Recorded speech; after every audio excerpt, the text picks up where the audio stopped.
Bichamo Afurakanu Afuraitkaitnut Neye AMANSEM Da Medinde Ojirafo Kwesi Radnehmpata Akan Akwamumana Maruka Etipi Mu Ojiraman Mu.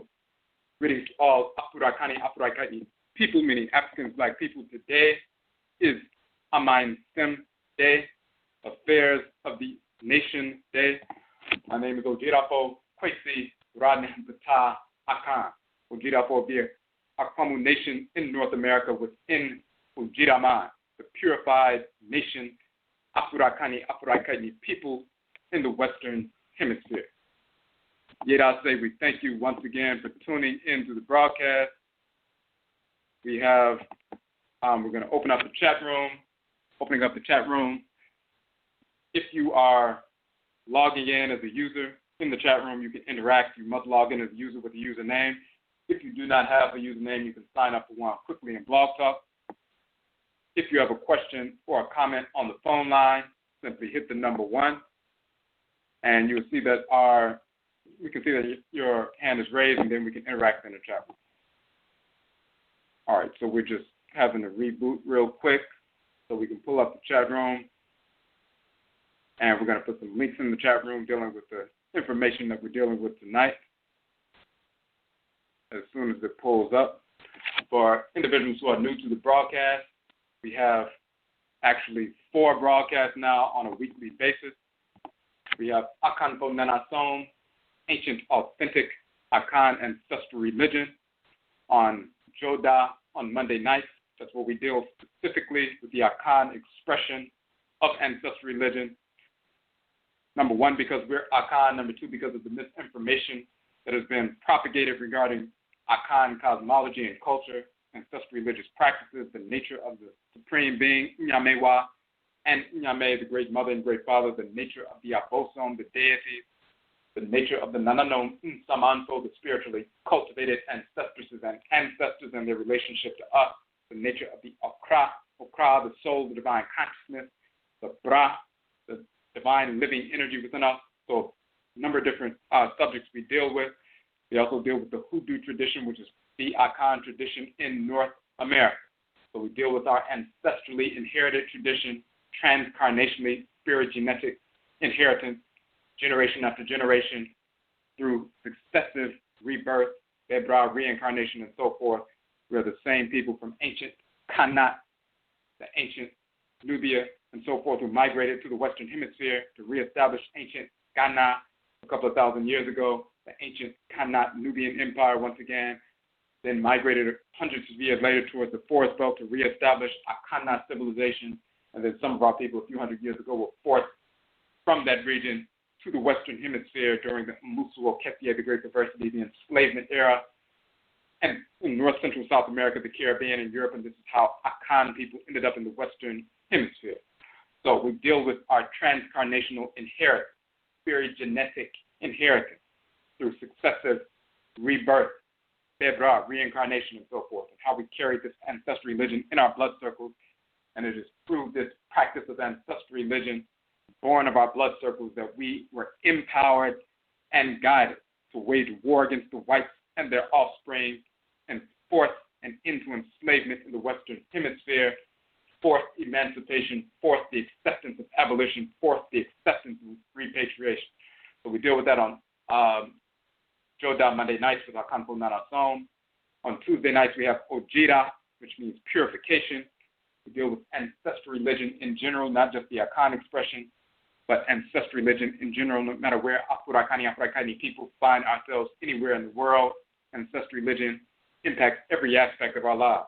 Ancestral religion, in essence, is the ritual incorporation of divine law, the ritual restoration of divine balance. That means through ritual, we incorporate those things, objects, deeds, and entities we need to incorporate in order to harmonize our thoughts, intentions, and actions with divine order. And through ritual, we reject those things, objects, deeds, and entities we need to reject in order to realign our thoughts, intentions, and actions with divine order, and thus realign ourselves, our thoughts, intentions, and actions to rebalance ourselves, rebalance, and bring balance to our lives, restore balance to our lives. So the incorporation, ritual incorporation of divine law, and the ritual restoration of divine balance. These are the expansive and contractive poles of ancestral religion. So this is what we engage in, and we show how it impacts every aspect of our lives. We seek to align every thought, intention, and action with divine order every moment of every day as Afurakani, Afuraitkaitnit people. That is our culture. That's our way of life. When we make mistakes, when we seek and need new information to incorporate so that we can function harmoniously, then we engage the ritual practice, the ritual incorporation of divine law, and the ritual restoration of divine balance, which is Nationhood ancestral religion. So this is what we deal with. We show how it impacts every aspect of our lives. So we deal with texts from Ancient Kamit and Kamit and ritual practices and so forth from the continent as well as from the Western Hemisphere as we've brought our traditions here. So this is what we deal with on Ojira, on Tuesday night, Abenada, Tuesday night. On Awukuda, Akuada, Wednesday night, we have Egua, Marketplace Day. We showcase Afurakani, Afuraitkaitnit business, organization, or institution. Those who are serving the community in a positive capacity and also maintaining their ancestral religious values, our ancestral religious values in the process. So we showcase a business, organization, or institution, and as part of our OKOBO economic development model, which we have published, it's an approach to economic development from an ancestral religious perspective, and therefore it's a holistic approach to economic development within the Afurakani, Afuraitkaitnit community, dealing with it spiritually as well as through activity economically. We have published that model. You can go to the OKOBO economic development model page, and you will see the link there. You can download that model. Free download, of course. You can download the 4-part series we did on the OKOBO economic development model, and part of that process, when we engage that process, is to starve the beast and feed the pride. That means on a weekly basis, we make a determination and decide what funds we would have potentially wasted with the whites and their offspring, and then we starve the beast and feed the pride. We reallocate those funds away from the whites and their offspring and direct them to the business, organization, or institution of the week. We have target one business, organization, or institution per week, and we're doing that for 52 weeks, and that's continuous, for optimal capital infusion. So that means when you starve the beast and feed the pride and you reallocate $10 away from a white business during the course of a week and direct it to the black business of the week, or reallocation of $10 from a white business to a black business. When 1,000 of our people engage in that process, then that's a reallocation of $10,000 away from the whites and their offspring, spirits of disorder, our enemies, directly to a black business who can remain open, expand their products and services to us. They can provide the same products and services that were being provided by the white business. Now the black business has the funds to provide those expanded products and services, and they have the capacity to immediately hire black people within the organization so they can begin to work, serve us at a greater capacity, have full employment and so forth. So on every measure, that starving the beast and feeding the pride is a win-win situation for our community. If we do not engage that process on a weekly basis, then by default, we leave that $10,000 in the hands of our absolute enemies, the whites and their offspring, to serve their families, and we are, by default, financing our own oppression. So we starve the beast and feed the pride. When you look on the OKOBO economic development model page, you will see a list of businesses, organizations, and institutions that have come onto our show and did interviews with us for the whole 2 hours, answered questions from the listening audience and so forth, talked about their business, their philosophy of service to the community, and how their ancestral religious values inform their service to the community. So that's what we deal with on Egua Marketplace and the business of the week, because this is a special time coming up. The business of the week is our ODWIRAMAN AFAHYE, our ODWIRAMAN AFAHYE conference, which is coming up June 24th, which is next Friday. It's an Afidam Fida, our Sacred Ancestral Friday, June 24th. Our conference is here in Washington, D.C. from 12 p.m. to 8 p.m. We will have vendors there the entire day. We will have a number of presentations, presenters we will be presenting as well as others. We will also have video presentations as well as live presenters and so forth. So this is from 12 p.m. to 8 p.m. It is a free event, open to Afurakani, Afuraitkaitnit people only. So when you go to the ODWIRAMAN AFAHYE page, and we'll put the link in the chat room, see all of the information. We'll put that link in there right now. Okay, so you see the information, you see the updated flyer, and you can also support the work. We do have a few spaces left for a vendor. So if you would like to be a vendor at the event, when you go to the ODWIRAMAN AFAHYE page, you see the vendor registration application. You can download that. We do provide 1 6-foot table and 2 chairs for vendors. The vending fee is $30 for the whole 8-hour event. Some people are coming from out of state. Of course, if you're coming from out of state, bring someone, 1 or more people with you. The more people who get a chance to come and experience the conference, the better, of course. It's from 12 p.m. to 8 p.m. Some people are taking off that day. Some people are taking half days. Some people will come in the evening and so forth. But we'll be going all the way until 8. The final presentation will begin at 6 p.m. We'll have presentations throughout the day.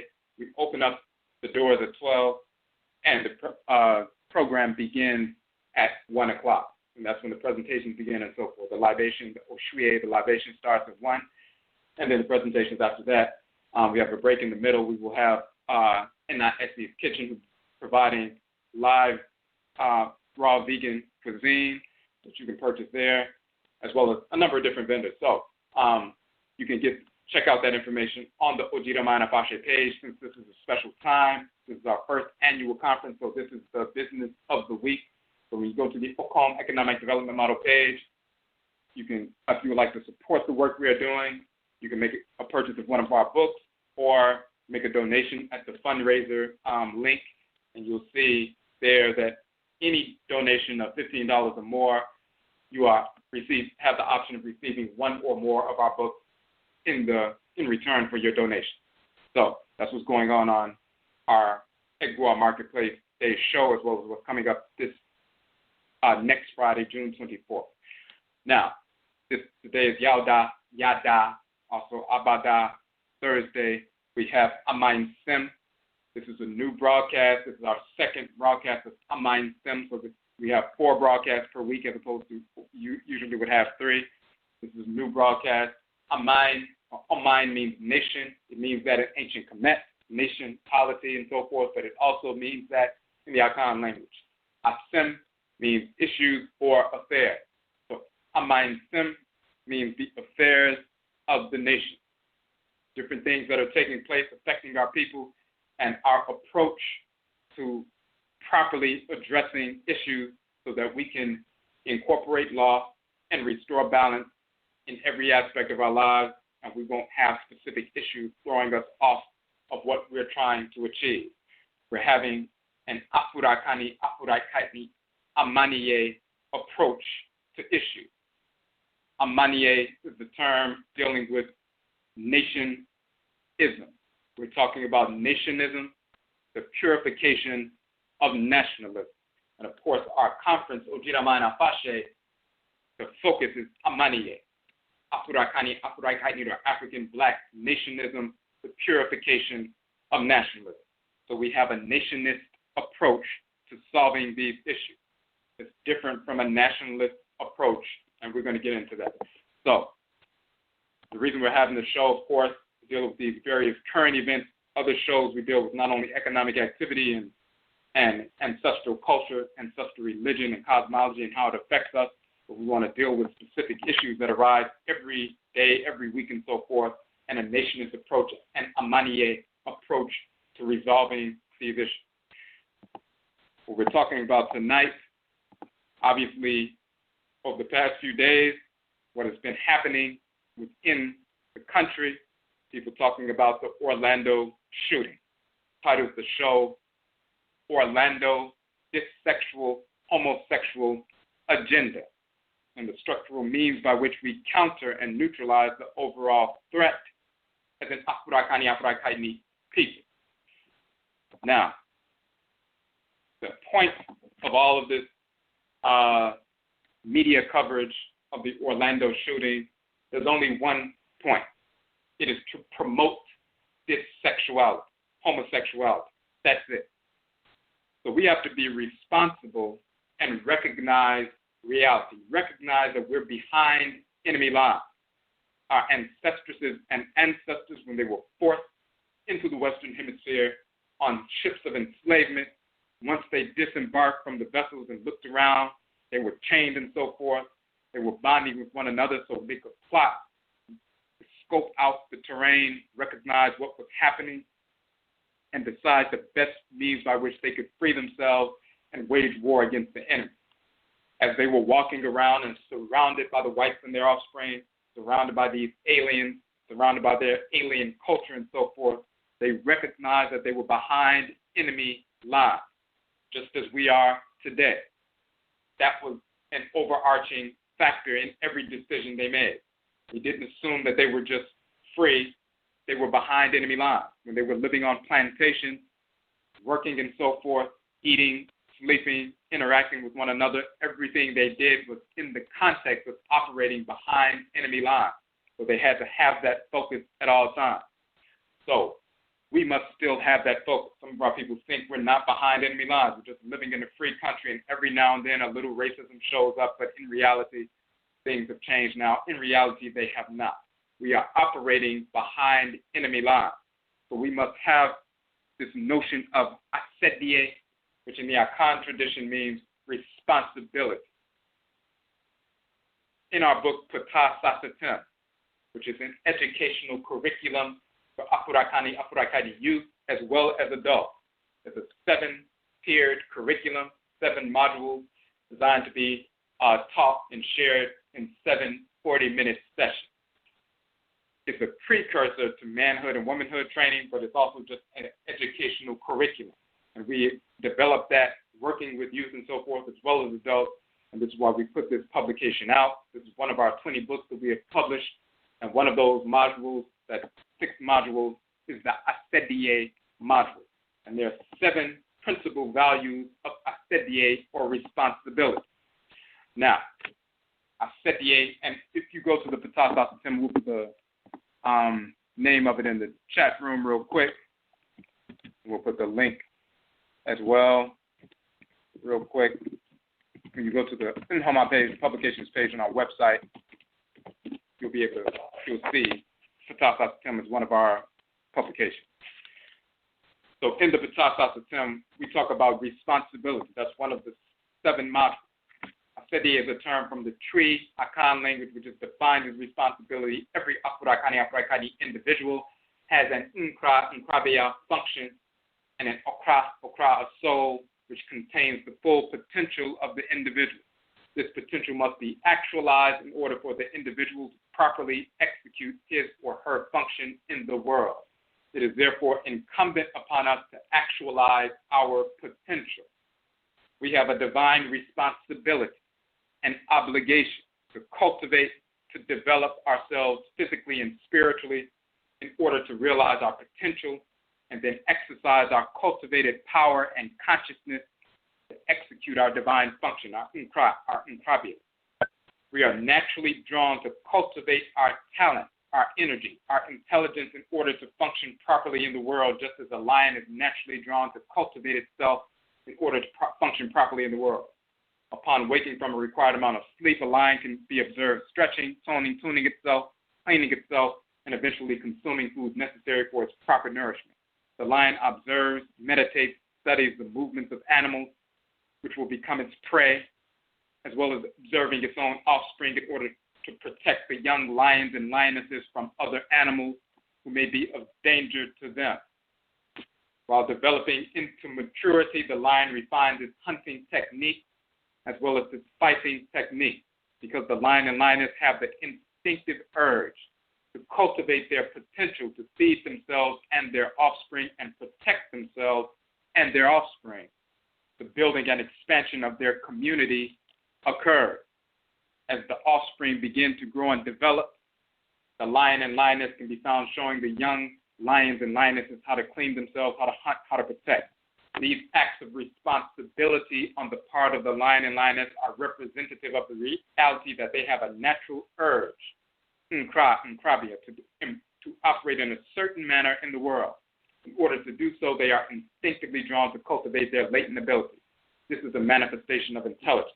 We have that inherent responsibility that's rooted in our souls, our Okrawa, this deity that dwells in the head region of Afurakani, Afuraitkaitnit people. We have that inherent responsibility, AFAHYE, to cultivate our latent abilities in order to realize our potential, to harmonize every thought, intention, and action with divine order.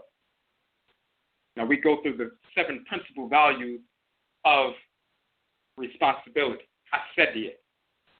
We're going to focus on one of them in this regard. We talk about the AFAHYE of sleep, to replenish yourself and so forth, the AFAHYE of diet, proper diet to nourish yourself properly, and that leads to proper thinking and analyzing and judging and behaving and so forth. Clarity of thought and insight is dependent on proper diet. We talk about the AFAHYE of exercise, and then we get into the AFAHYE of meditation study, which calls for focused observation. Meditation, which is susuhon in the Akan language, is a ritual means by which we redirect the focus of our consciousness. We redirect the focus of our consciousness to our Nkrabya, our divine function in creation. We learn what our function in life is. When we direct our focus of consciousness to the unique structure of our spirit, we learn the specific means by which we must develop our spiritual capacities, our potential and talent, awareness and intuition, receptivity and retention, defensive and offensive power, intellect, judgment, creativity, wisdom. When we engage in focused observation of things, entities, or events in the world, we learn how the various things, entities, and or events could positively or negatively inform and influence our expression of our talents in life. So that's key. That key notion of AFAHYE responsibility dealing with focused observation, studying our divine function in creation, studying the structure of our spirit, developing our potential so that when we interact and interface and examine things as they manifest in the world, we can learn how they could positively or negatively inform and influence our expression of our talents in life. So anytime anything happens, anytime we receive any kind of news, first we must recognize we are behind enemy lines. If we did not generate the news, if we did not generate the analysis of the event, then we do not accept the common narrative. The whites and their offspring are spirits of disorder. So by their ill nature, everything that they do will be an expression of disorder, including any narrative that they put forward regarding any situation, any analysis of any situation, any development of any activity will always be an expression of their disordered spirit. So when the news comes out, there's a shooter or whatever it is, our immediate response, a manier response, a nationist response, is to reject the analysis and the narrative put forward by our absolute enemies. We are behind enemy lines. Then we begin to engage in focused observation. What are they seeking to promote? Nothing that the whites and their offspring do is without a political agenda. And their political agenda is always corrupt. It is always an expression of their ill nature. They are spirits of disorder. They have no no kaet, no soul, divine consciousness. They don't have a deity dwelling in the head region. That's what distinguishes them from us. Afurakani, Afuraitkaitnit people, African black people, wherever we exist in the world, we have a spirit, a sumsum, but we also have a krawa, a soul, a divine consciousness, a divinity that dwells in the head region. That is our direct link to divine consciousness of Nyamewa, Nyameo, Aminet, Amen. The whites and their offspring do not have that. They are therefore spirits of disorder. They are cancerous cells in the body of black humanity. No different than the cancerous cells that manifest in your body. Your immune system only seeks to exterminate them and expel them from the body. And you're glad when those living entities that are part of your body that have become cancerous are killed by the immune system and lymphatic system cells. You desire that. You don't have any pseudo-compassion for that, for the cancerous cells, and seek to keep them alive and keep them part of the body. You want them exterminated so that the integrity of your organism is maintained. The same is true within the body of black humanity. The whites and their offspring are cancer cells that have developed and metastasized within the body of black humanity, within the Afurakani, Afuraitkaitnit body. The white Europeans, white Americans, white Asians, white Hindus, white Latinos, white Latinas, white pseudo-Native Americans, white, all the various white Asians and white Arabs, Near Easterners, white Hindus, whoever they are. These are spirits of disorder, cancerous cells that have metastasized within the black body. And we only seek to eradicate these cancerous cells. As long as they exist, and their existence is, of course, coming to a close, the population growth has been at a negative rate, especially in Western Europe and America, for decades. They're less than 1/10, the Western Europeans, less than 1/10 of the world population, and are shrinking every year. And we need to help and accelerate that shrinking. But we recognize these cancerous cells, and we only seek to eradicate these cancerous cells. So this is why, of course, we said and we say it is inhumane, hue meaning color, inhumane, to generate an atom's weight of compassion for the non-humane. The only authentic humane or human individual is the Afurakani, Afuraitkaitnit individual. We are the original and only human beings created. The whites and their offspring come into being millions of years later, just a few thousand years ago, as a degeneration, as a cancerous manifestation of a small percentage who diverge from their natural order. So these cancerous cells are not authentic human Afurakani, Afuraitkaitnit people. They're not original in any sense of the word, any more than a cancer cell is original. So it is inhumane to generate an atom's weight of compassion for the non-humane, and the non-humane is the whites and their offspring. We don't have compassion for cancerous cells. We only seek to exterminate. We don't have compassion for crackers, whether they're adults or children who have been massacred.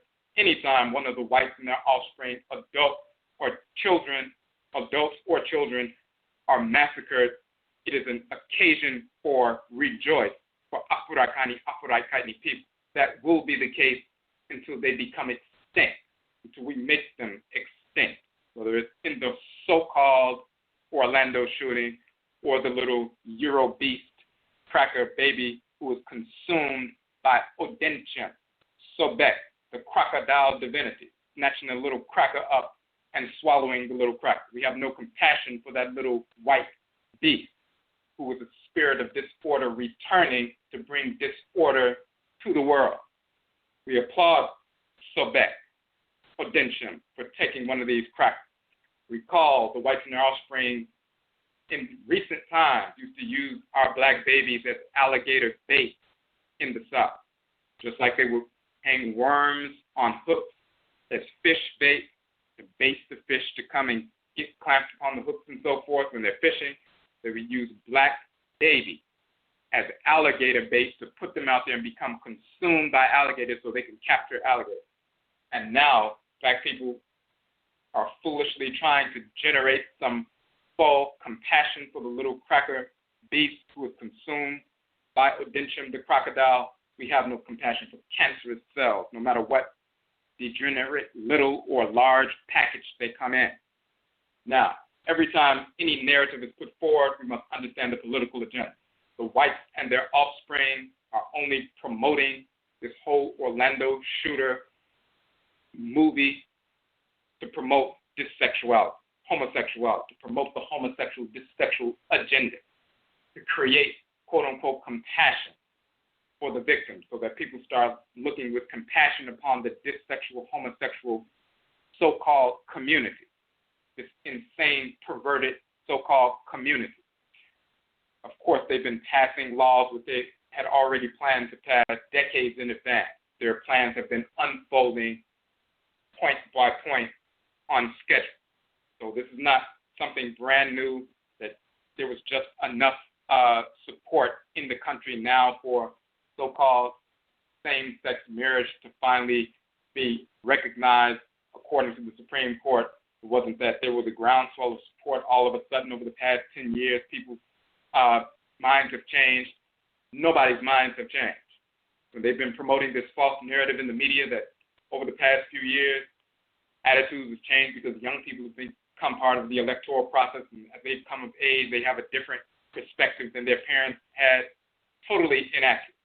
They've been promoting that narrative, and then people promote that narrative and repeat that nonsense, which is totally inaccurate. And it's true of our people as well. So, whites and their offspring promote that agenda. They promote it through legislation. They promote it through executive orders like Cracker Obama, putting forth these rules where every bathroom in every school in the country must allow males who are quote-unquote identifying as females to go use the bathroom, and it's against the law to not allow them to use the bathroom and all this other nonsense. They want your children to be molested. They want rape to occur. They want trauma to occur. They want to create and increase the level of rape and molestation and sexual deviance within our community, because that destabilizes the community. On one hand, you can have murders that destabilize the community because people are distraught and depressed and so forth. And then when the person dies after a number of years, people begin to try to deal with that and try to move on. However, when you promote dissexuality, when you promote rape, promote child molestation and so forth, that has lasting effects for people's entire lives. They don't get over it unless they have a system in place, a cultural and spiritual ritual system rooted in ancestral religion. They don't have that. It's difficult for them to overcome these issues. And it lasts throughout the course of their lives. It impacts them negatively throughout the course of their lives, not only with regard to their own conditioning, but the kind of negative spirit, discarnate ancestral spirits and non-relatives who they attract because of this depression and negative magnetic energy that they have, that they've taken on. They keep those spirits around, and those spirits are constantly influencing and feeding them negative narratives and so forth, influencing their thoughts, behavior, mood, emotion, emotional stability, and so forth. So the whites and their offspring understand all of that. So they seek to continue to perpetuate this sexual deviance. It creates division. It creates all kinds of disorder within our community, all kinds of disarray within our community. Of course, it works to shrink population growth rate. It destroys families. It destroys relationships and so forth. So the whites and their offspring always have this agenda. It has nothing to do with compassion, with death, or anything else. Everything it has to do with is promoting the dissexual agenda. Now, you typically, when people get killed, you don't typically hear survivors on TV with cameras and microphones, and they're reading poems and all this other nonsense, and they're giving all this airtime and so forth. This is all part of that same movement to promote dissexuality. Now, when we look at an approach, AMANSEM, nationalism, Afurakani, Afuraitkaitnit, African Black nationalism. That is our approach. We're talking about the purification of nationalism. And this is what our conference is dealing with, and this is the movement, new but old movement back towards our approach to life. And this is why we utilize the term AMANSEM, or nationalism, as opposed to nationalism, which can become secular nationalism or messianic nationalism or rudderless Pan-African nationalism without an anchor. We're talking about nationalism. So what is the difference between that? When we talk about AMANSEM, and when you look on the ODWIRAMAN AFAHYE page, dealing with the conference, you'll see the publication, you'll see the flyer and so forth, and we deal with this. AMANSEM is a tree term for thing, ade or adie of the nation. Oman. Oman, ade or AMANSEM is thus defined as custom, tradition, ways of the nation. It is rooted in the ancient term from Kamit, man, ne, or mind de, which is defined as nature, kind, or manner, and also that which is permanent, abiding, has staying power, regular, consecutive, and the monument. So the Oman, the nation, is a living, breathing entity with a spirit governing all who are a component part. The nature or customs of the Oman, the nation, the people, are abiding and have staying power because they are rooted in the unchangeable and unalterable divine order of creation. They are thus monumental. When we embrace who we are individually as selves with unique functions to execute within the great divine body of the Supreme Being while functioning interdependently with one another, Afurakani, Afuraitkaitnut, or African Black people, selves only, we then adhere to the collective spirit of the Oman, the nation that governs us. This is Amaniye, which we define as nationalism. It is rooted in reality. We're talking about Afurakani, Afuraitkaitnut people as a collective, just like the different cells that make up your liver. They're part of a quote-unquote nation or collective. They're liver cells, but they're governed by the liver entity. They are children of a liver entity, so there's a greater entity that governs them. There's a spirit that governs them. We naturally are drawn together and coalesce together in the Western Hemisphere, and we blend blood circles, ancestral blood circles in the Western Hemisphere, and we're naturally drawn to one another. We form a collective ancestral blood circles as well as the spirit that governs us. We are interfacing with this region of AFAHYE, the fertile earth mother, in a specific way, this western region of the earth mother with its own energy complex. And we're interfacing with her over here. And then we're interfacing even more so with her over here as a unique collective in the Western Hemisphere as we have blended blood circles in a way that we hadn't done on the continent. So we're a unique collective. We have our own independent Afurakani, Afuraitkaitnut ethnicities, but we function together as a collective, and then we interface as a collective in this region of the western part of AFAHYE. That gives nuance to our character, which is slightly different than the way we operated on the continent because we're in a new region of the earth mother. As in Oman, as a nation, as ODWIRAMAN, the purified nation, Afurakani, Afuraitkaitnut, people in the Western Hemisphere, the Oman, our Oman is a living, breathing entity with a spirit that governs it and that we're connected to.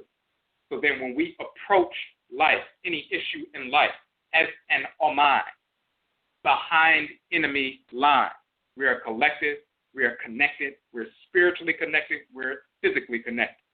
The ancestresses and ancestors who are govern us, we share those ancestresses and ancestors. So we have a spiritual connection, but then, of course, we blended blood circles physically, so we have a physiological connection, but the key is that spiritual connection. And then we operate in the Western Hemisphere, so we have a different character. So therefore, we're a living, breathing entity as a collective in the West. And then when we're behind enemy lines as that collective, we must recognize and engage that responsibility, that AFAHYE, to fully develop our potential as an Oman, as a nation, just like an individual develops their potential fully so they can function properly in the world, as in Oman, as a nation, as a unique collective. We must develop our potential as a unique collective, as a living organic entity, a group of cells that are part of a major organ. We must develop our potential as a collective so we can function harmoniously in the world, AFAHYE, as well as protecting ourselves, defending ourselves from our enemies, and ultimately eradicating our enemies.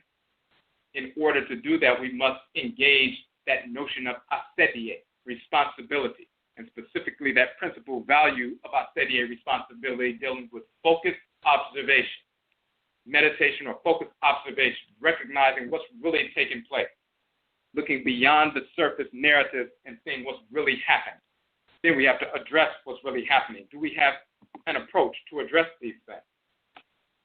In our KOKOBO movement, we have published the book KOKOBO, proving dissexuality, homosexuality never existed in Ancient Kamit, was never accepted. We published the divine Prohibition Against dissexuality, showing it in the papyrus of Ani. We also talk about the contending of the Keru and Set, showing that dissexuality was not part of that original story.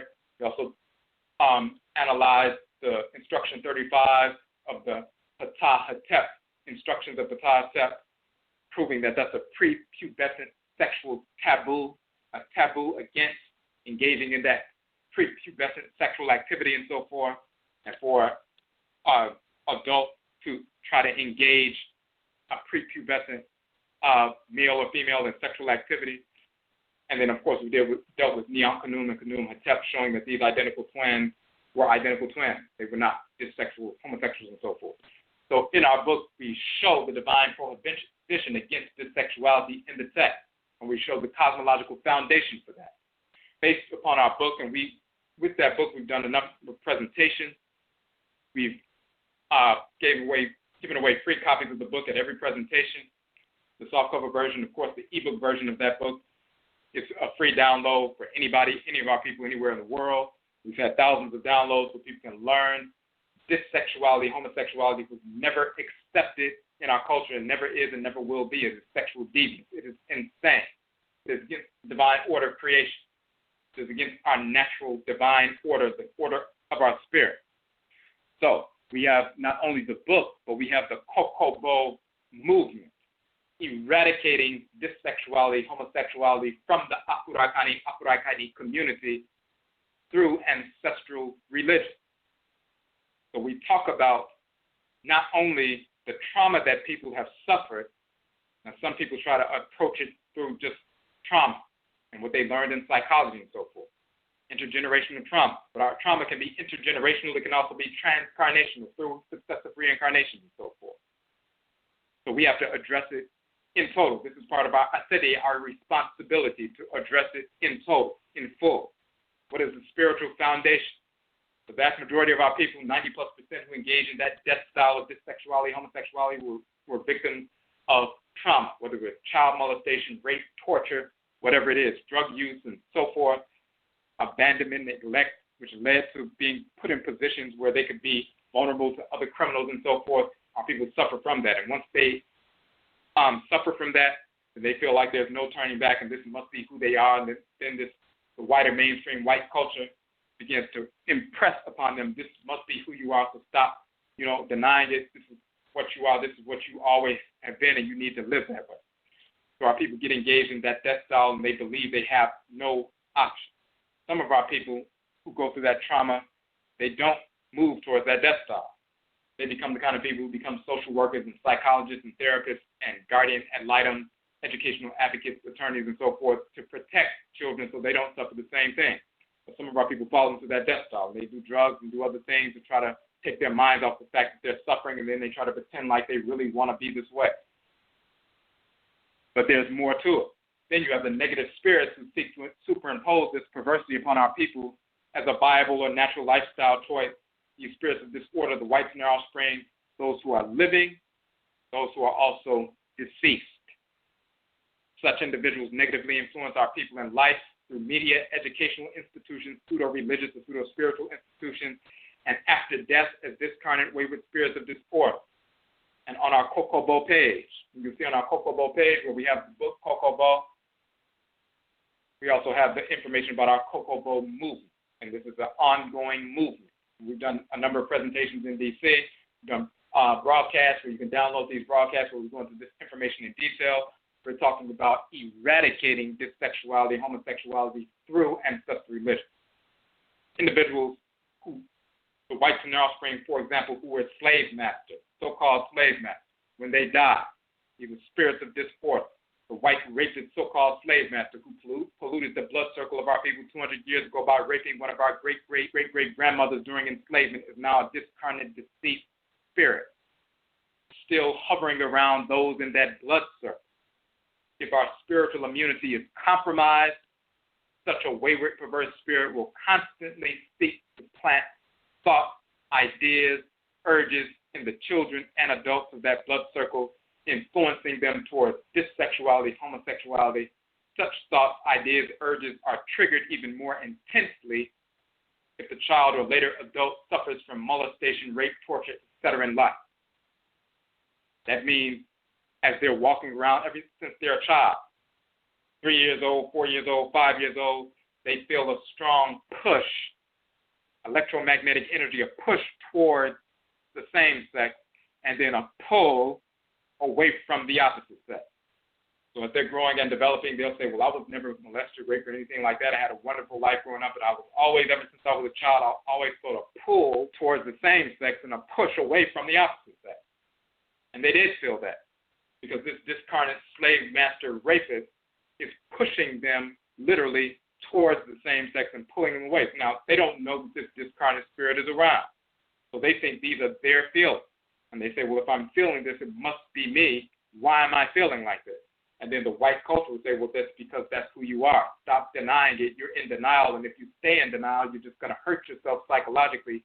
You need to learn to accept who you are. Then they'll put you in a class and give you flyers and send you to watch videos and movies and try to get you to embrace, quote unquote, who you are.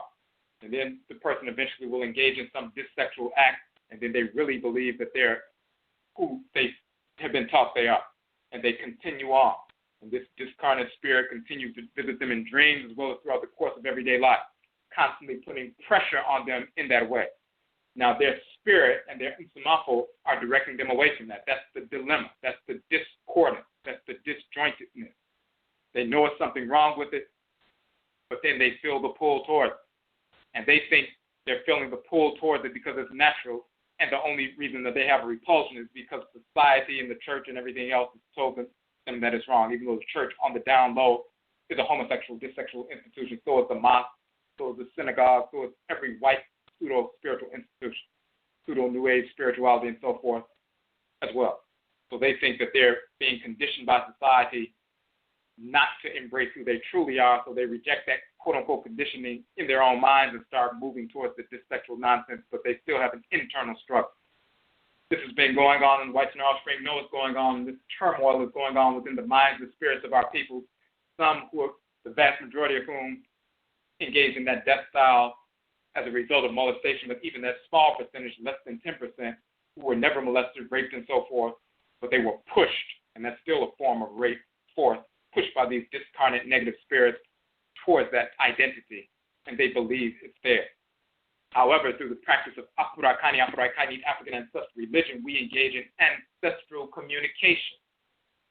Not just pouring libation, but communicating with the ancestors and ancestors of our blood circle being possessed, directed by them. This includes the capacity to repel perverted spirits of rapists, such as the kind mentioned above that rape their blood into our direct blood circle. Once repelled for good, all thoughts, ideas, desires of dissexuality, homosexuality, experienced since childhood through adulthood are gone, for they were never truly part of the Afurakani, Afuraitkaitnit individual's authentic thought processes or spirit from the beginning. And the same is true of the constant propaganda promoted by the whites and their offspring via media, schools, churches, pseudo-philosophy, pseudo-psychology. When we embrace our Afurakani, Afuraitkaitnit ancestral religion, which is inherited by us through our blood circles, from our direct blood ancestresses and ancestors, that includes Hoodoo, Juju, Vodun, Wanga, Grigri in North America, and so forth. When we embrace our traditions, our culture, divine order, meaning divine law, love, and divine hate, divine acceptance of order and divine rejection, repulsion, hatred of disorder and its purveyors, we can easily resist and repel the influence of such perverse propaganda. We also awaken other Afurakanu, Afuraitkaitnut African black people as well with this false propaganda. We have a responsibility, AFAHYE, focused observation to find out what's really taking place. So when these news events are reported upon and this whole narrative and then these institutions that are developed out of this narrative, we need to have institutions that deal with discrimination against the LGBT and all this other nonsense, and then they begin to funnel your tax dollars to new institutions to promote LGBT awareness amongst children and infants and adults and whoever else. This is all structure. They set up a little individual to go kill some people, give them a little identity, let them spray on a little hair and make them look like a little Arab, a little cracker sitting somewhere in the suburbs watching this all on TV now, and you think it's some guy who actually killed some people and who's dead right now. You don't know who these people are. We don't embrace any narrative that the whites and their offspring put forward. If you have not investigated it yourself physically and brought up evidence that you can prove to the Afurakani, Afuraitkaitnit community that this is true, then you reject everything they have to say on any subject, no matter what it is. If we are not physically verifying through forensic investigation for ourselves the nature of these various events, then anything they have to say we reject because they are spirits of disorder. We recognize the program, focused observation, and recognize the after effects, the aftermath of the narrative. What follows behind the narrative is always an institutionalization in some fashion, some new form of institutionalizing the perverse practices that they seek to draw sympathy for from these staged events. This is what's going on, but we have a response for that. Up until this point, various nationalist communities and others, only response they had was to say, this is not our culture and we stand against this, and the whites and their offspring are trying to force this on our people and we're going to stand against it. But they didn't have a method to transform people into their natural selves back to heterosexuality from being engaged in this dissexuality because they didn't have the proper diagnosis. When you deal with ancestral religion, you can deal with these discarnate spirits.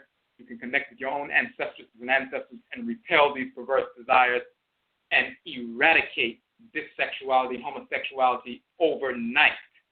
It doesn't take years, it doesn't take months, weeks, or days. Overnight. When you get rid of that perverse spirit, then those ideas are gone. We often use the example of someone who kills himself jumping off of a bridge. They're suicidal, they jump off a bridge and kill themselves.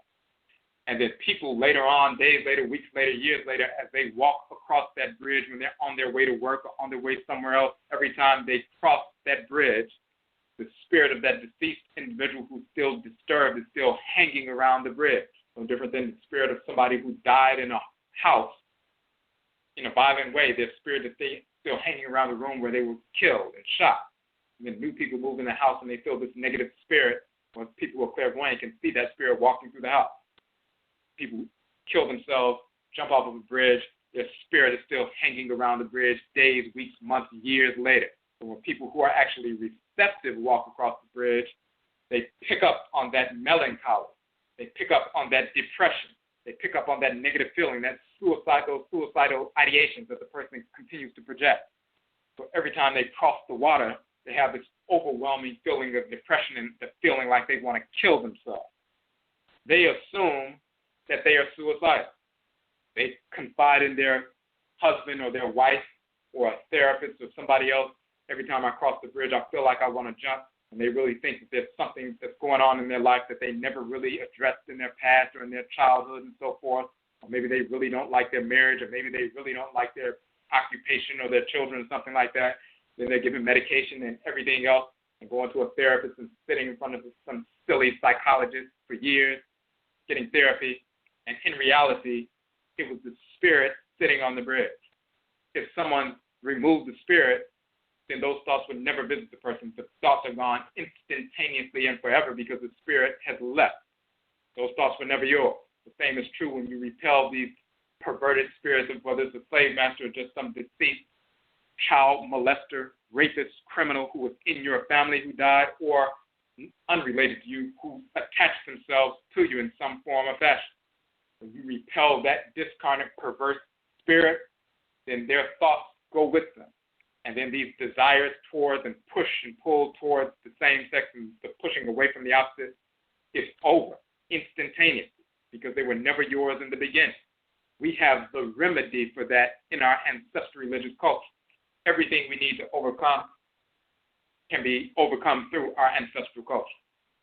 That's what our people have not had up to this point.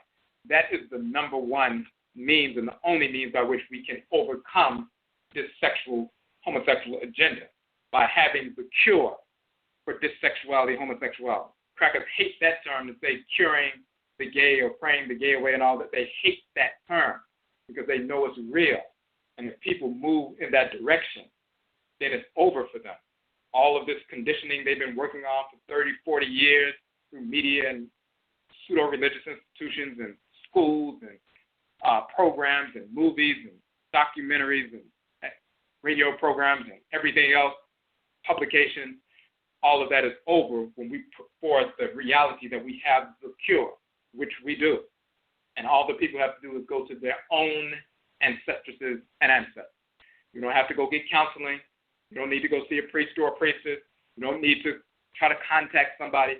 Going to your own people, your own great-grandmothers and great-grandfathers who were assigned to you pre-incarnation, who have been with you all along. That pull that you had away from this dissexual behavior was them in the first place.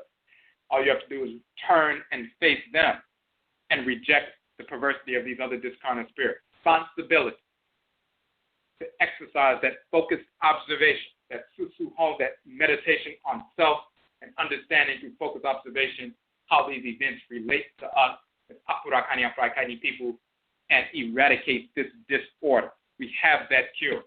So number one, any event that takes place, any news that is put forward, any narrative, we're behind enemy lines. There's always a political agenda. What is the political agenda? We do not accept anything that the whites and their offspring say on any level. Until we can prove things ourselves through our own investigation, you don't accept anything. You never accept anything from a spirit of disorder because you know you're going to receive disorder. Even if they wrap up disorder in a couple of truth statements, the key is they're wrapping up disorder. It's no different than someone giving you a drink of water and it looks very clear because it is a cup of water. It is a cup of spring water, but then they put the arsenic within the water. So they can wrap it up in something that looks natural, but they want to take you out. So that's the responsibility that we have. Now, when we deal with this whole notion of AMANSEM, that is our institutional approach, a nationist approach to dealing with these issues and this specific issue, we're also going to talk about the divinity who governs not only one of the female divinities that governs Thursday, Yauda, Abada, Yada, but also having to do with this subject as well.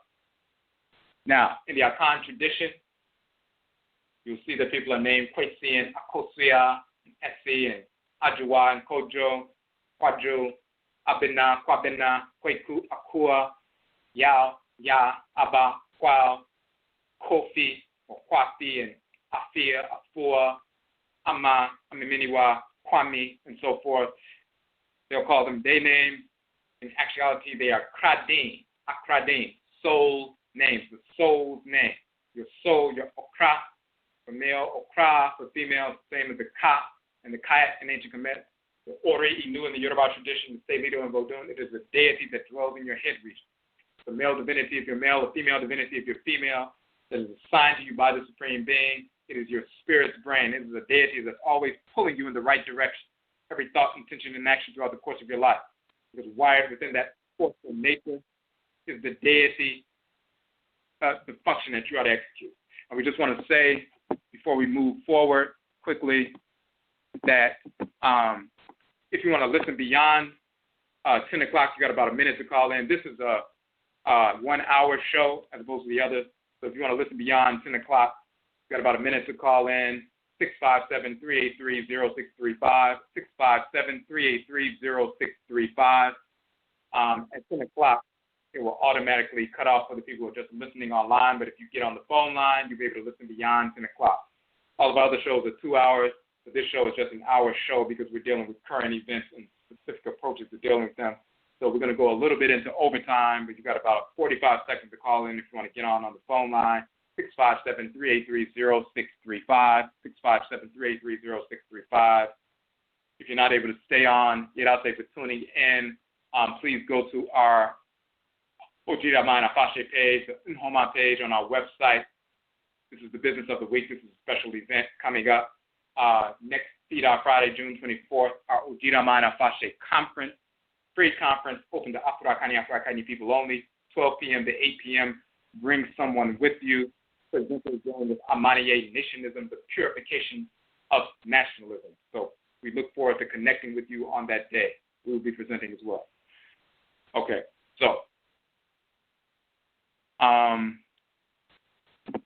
now let's get into this. This is just the final piece we wanted to add on to this to bring it cosmologically into focus. We talking about the Akradim, the soul names, and so forth. The soul is the divinity dwelling in the head region, wired within the soul, the divine consciousness, the function you are to execute in creation. That's why it's always pulling you towards thoughts, intentions, and actions that are in harmony with divine order. The soul names are based on the days, but it's based on the solar, lunar, and planetary bodies that govern the 7 days of the week. But those solar, lunar, and planetary bodies are governed by Abosom, deity. So, for example, Benada, Abenada, which is Tuesday, is governed by the deity Benna, and Abena, the planet Mars. Heru Behudet and Sekhmet in Ancient Kamit, Benna and Abena in Akan, Ogun and Iyami Abeni in the Yoruba tradition.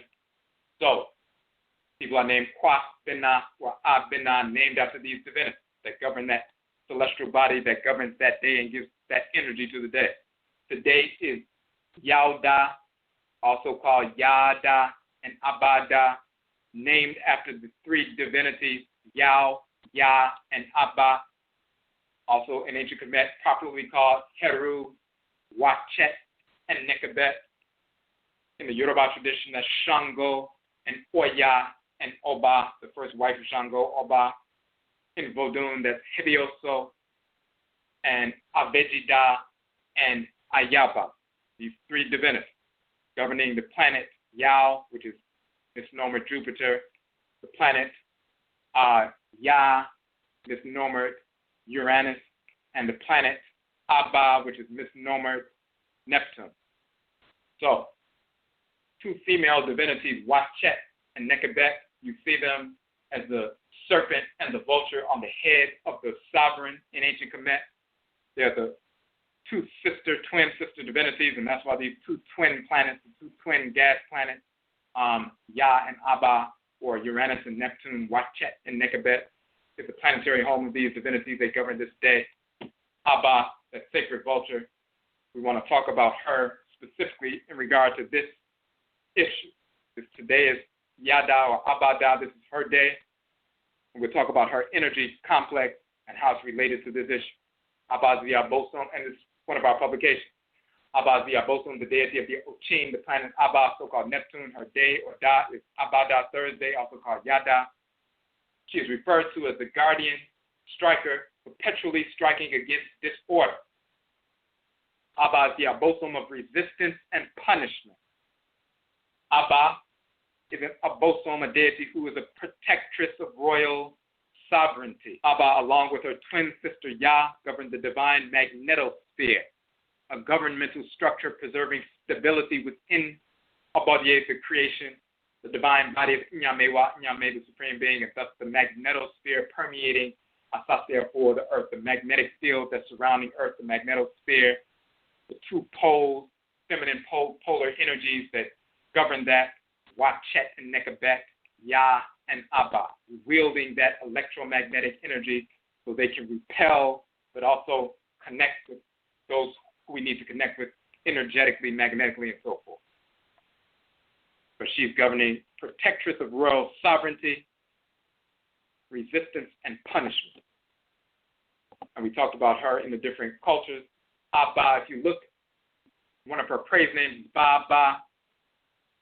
If you look in the Akan language, Abba, stick or a cudgel for beating, a blow, a stroke. Ba also means to extend, to spread out, to open. That's in the Akan language. Then you look in the language of Ancient Kamit, you find Abba means a scepter, a staff, a stick. Baba also means to kill, to slay, to wield a battle axe in a fight. It's also a digging tool. And then Abba also means to open, to push a way into, to open up, to resist, to revolt against, to plow, to fly, and so forth. So we show the Medutu for that, showing that the same term, same name in the Akan language you find in Ancient Kamit, in the Medutu, the hieroglyphs, and so forth. As a divine protectress of royal sovereignty, Abba most often takes the form of a moot, a vulture. The moot opens up her wings to protect the king or queen. The Afurakani, Afuraitkaitnit people of Ancient Kamit and Knesset saw the wings of Abba as the all-encompassing embrace and protection of a great mother Abosom. The term moot, meaning mother in Kemet, it also means vulture. The batting wings of the moot, the mother Abba, stimulates the wind and thus redirects energy. As the Abosom in the form of the moot, the vulture, and the mother Abba is called Nekabet in Ancient Kemet. and Kamit. And then you notice that the term Mut and Nekabet, the determinative symbol, is the vulture, just like Mut means the vulture. So she's a divine protectress of royal sovereignty. Along with her sister, Wachet, they can be found on the brow of the sovereign, divine protectresses. Sometimes they're shown as two fire-spitting cobras, destroying the enemy physically and spiritually. So one of the names of the serpents on the royal crown in Ancient Kamit is Abba, just like Abba and Akan, Abba, a name of a serpent on the royal crown. Now, protecting royal sovereignty. You see Wachet in the north, and she wears the red crown, protecting from invaders from the north, dealing with foreign affairs. But then you have Nekabet, or Abba, next to today, Abada, or Thursday. She governs the south of Kamit, the southern region, and which is Upper Kamit. She wears the white crown of the south, dealing with domestic affairs, protection of royal sovereignty, domestic affairs. Now, when we talk about sovereignty, we're not just talking about the sovereignty of the nation, but the sovereignty of the individual. Your independence meaning you can function in harmony with order without being attacked and pulled in different directions by other individuals. You have your own independence of thought and clarity of thought and action. You can move sovereign, you can move independently. Nobody is using their energy to pull you and drag you along and fall into their perverse behaviors. You're sovereign, you're independent. She's a protectress of royal sovereignty for the Oman as an entity, as a living, breathing entity, a nation, as well as the individual on the forehead of the individual, repelling disorder, obliterating disorder. You'll see that Wachet is that centrifugal energy, that electromagnetic energy, the electric aspect of it, that centrifugal energy that obliterates disorder, destroys disorder through obliteration. And then you have that magnetic aspect, that centripetal energy of Nekabet or Abba that obliterates or destroys through consumption. It's like you have certain immune system cells that obliterate cancerous cells by attacking and exploding them. Then you have those who consume cancerous cells and destroy them through consumption, through consuming them, through eating them, and so forth. So this is what we're talking about with regard to Nekabet, dealing with the home, the newborn, internal, domestic affairs, whereas Wachet is dealing with external affairs and so forth. So internally, in your internal nation, what's going on in your internal nation? Who's trying to control your sovereignty or take your sovereignty away internally? If the whites and their offspring are trying to put forward narratives and ideas and agendas and so forth that would destroy your sovereignty where you can't operate independently, they're trying to control who you are and what you're trying to do as an individual, as well as us as a nation, ODWIRAMAN, the Purified nation in the Western Hemisphere, trying to force this perverse, sexually deviant behavior on us. We invoke Abba, Nekabet, to deal with what's happening domestically, internally, so we can have that protectress of royal sovereignty on our side. When we deal with the shrines of Abba in our body, not only in the upper region, the quote-unquote heavenly region, head region, and then you have the earthly region below the neck and so forth. In the upper heavenly region, you'll find her, as well as Wachet, at the forehead and so forth, the quote-unquote third eye energy, attacking as the serpent and the cobra, and sometimes serpent, cobra, and the vulture, sometimes two serpents, Divinity. In the lower region of the body, you'll find Wachet and Nekabet sitting inside the lungs. When they govern the plant of the south and the plant of the north, those two plants are the bronchial tubes in the two lungs.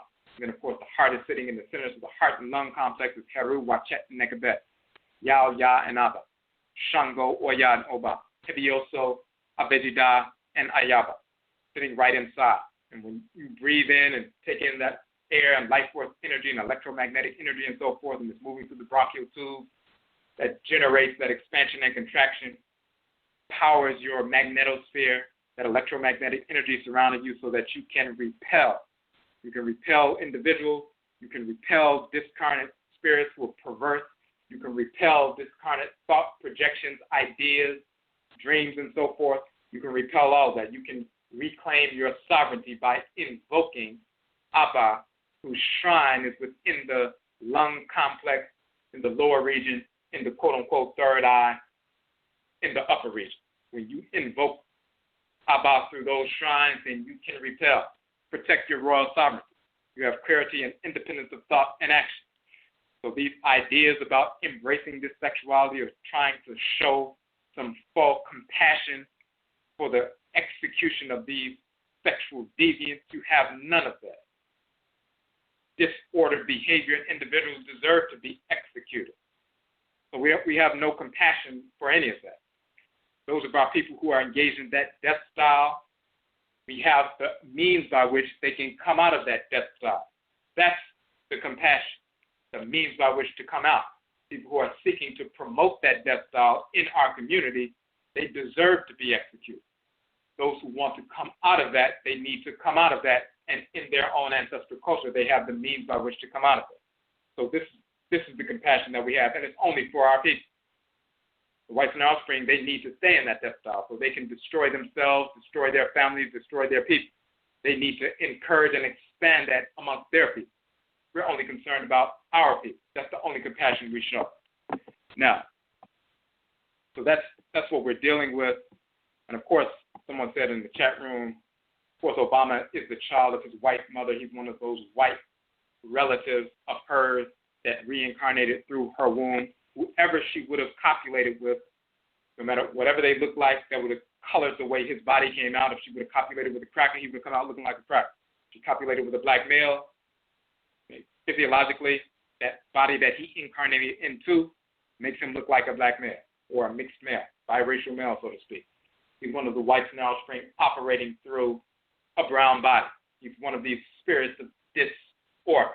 And of course, the only reason he's in that position, of course, nobody voted for him. Remember, I said responsibility, focused observation. Do not accept the narrative. You have never voted for anything or anybody. The whites and offspring do not count votes. They decide who's going to be the president years in advance. They put out the propaganda to make you believe that you're making a decision. They have the vote total years in advance about how many votes screened on the night of the election to say, oh, he received 110 million votes. That number is determined years in advance. So on election night, after you've gone and went to the polls and all this other nonsense, if you look on NBC and it says he's received 110 million votes, you're like, wow, he received so many votes. That's a prefigured number. They don't count any votes. They decide who's going to be in charge, and that's who's going to be in charge. They decide at birth who's going to be in charge. They raise that person up to be in charge. They put them in the specific years they plan to put them in years in advance. We have to understand that. Don't accept your enemy's narrative on anything, on any subject. This is one of the whites and offspring operating through a light brown body. Of course, he's placed in there to make foolish black people believe that we have an ally in the big house, the slave master's house. If you believe that you had an ally on the plantation because the slave master's mulatto son, who he reared to be the head of the plantation when he retired, if you think because the light brown cat in the house now is your ally, and in reality, he's only been placed there to expand the borders of the plantation and to maintain slavery, you're foolish to think you have an ally in the house. The same thing is here. They placed him in that position to make foolish black people believe we had an ally. By every measure, economic, social, and so forth, black people have suffered and are worse off today than they were when Obama took office. The only thing he has done is talk down to black people wherever he has gone in the country and around the world. And Afuraitkaitnut, he will bow and scrape to Arabs and other Europeans, but he will go to Afuraitkaitnut and talk down to their leaders, talk down to our people here. That's one of his quote-unquote accomplishments. And his other accomplishment is to promote dissexuality, homosexuality, to destroy the black family. That's the only reason he's here. That's it. And that's all that he's done. When they talk about My Brother's Keeper, that program is not designed to assist Afurakani, Afuraitkaitnut, or African American male. First of all, what you don't understand is they slide in, oh, by the way, it's for Latino, Hispanic male youth as well. But it's designed specifically to raise up a number of quote-unquote African-American males to teach homosexuality. The program is run by homosexuals. It's designed to teach them to advocate for quote-unquote same-sex marriage, quote-unquote marriage equality. They use that terminology to make it sound agreeable. Because if you say marriage and then you say equality, those two words together sound very nice. Because they don't want to say same-sex marriage. They don't want to keep saying that over and over because our people will be repelled by that. But if you say marriage and equality, our people are always looking for equality, and we value marriage, so we think, oh, psychologically, that sounds good to us. So they teach them that. That's the only reason that program was designed. It wasn't designed to protect African-American males from violence and help them excel in society and become, productive citizens and educated and to help other people. It's designed to promote homosexuality, dissexuality. That's it. So that's who he is. So somebody mentioned in the chat room, he's a big proponent and coon agent. He is one of the whites in their offspring. That's all he's ever been. And he's promoted it heavily. So, doing his job. And it's finally black people are getting buyer's remorse from this criminal. So again, we just wanted to address the affairs of the nation. For this particular show, this is just a 1-hour show. Unlike our 2-hour shows, it's more like a news show to get our people abreast of these current events. Let's talk about an AMANSEM or a nationist approach to these current events so we're on the right track when we're engaging life and so forth. So we can stop it here. And if anybody has any questions on the phone line, you can hit the number 1 so we can see that your hand is raised. We could take a couple of questions if you have any. But as we said, for today, this is the 4th broadcast of the week. So now we have 4 broadcasts per week instead of 3, and it's going to be continuous. Sometimes they will be live. Sometimes they will be podcasts. The business of the week for Oklahoma Economic Development, since this is our special coming up to the ODWIRAMAN AFAHYE conference, talking about AMANSEM nationalism, the purification of nationalism. That's the business of the week this week. So if you support the work that we are doing, you can go to our Nhoma page right now, and I'll put a link in the chat room for that. Any order of one of our books range between $8 and $11, that will assist us in covering the operating expenses for the conference. It's a free conference. All of our conferences are free. And also the programs that we have, we give away free copies of the KOKOBO book, proving that dissexuality was never accepted in Ancient Kamit, showing the divine prohibition in the Medusa, the hieroglyphs against dissexuality in Ancient Kamit, all these different things in that publication. We give that publication away for free, as well as other publications. We've given away over 860 free softcover books at our various events around the country and so forth, and we want to continue that program, especially with the KOKOBO movement, eradicating dissexuality, homosexuality from the Afurakani, Afuraitkaitnit community through Ancestral Religion. This book, KOKOBO, proving that dissexuality is cosmologically out of harmony with our nature. We prove that in various ways in the text. Everybody needs to have a copy of this book, children and adults.